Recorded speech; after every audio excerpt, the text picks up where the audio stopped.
তোমরা কি কখনো এটা খেয়াল করেছো যখনই কোনো আকাতসুকি মেম্বার মরেছে তারা নিজের আকাতসুকি ক্লথ পরেছিল না? যেমন তোমার ইতাচি, যখন সে মরে নিজের আকাতসুকি ক্লথ পরেছিল না। অ্যান্ড এভাবেই যখন শাশুড়ি মরে নিজের আকাতসুকি ক্লথ পরেনি।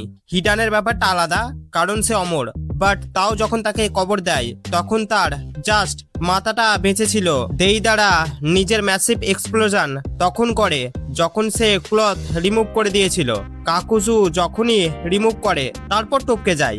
অ্যান্ড কিসামে যখন রিমুভ করে প্রথম সে হারে, তারপর সে সুসাইড করে। নাগাটোরও সেম, যখন সে মরে আকাতসুকি ক্লথ পরেছিল না। অ্যান্ড ওবিটোরও সেম ছিল। And black Zetsu and white জেৎসুরও সেম ছিল। বাট শুধু কোনানেরই একটু আলাদা ছিল, যখন সে মরে নিজের আকাতসুকি ক্লথ পরেছিল।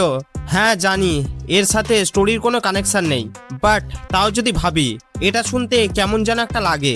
ওবিটো কোনানকে আকাতসুকি ক্লথ খুলেই মেরে দেয়।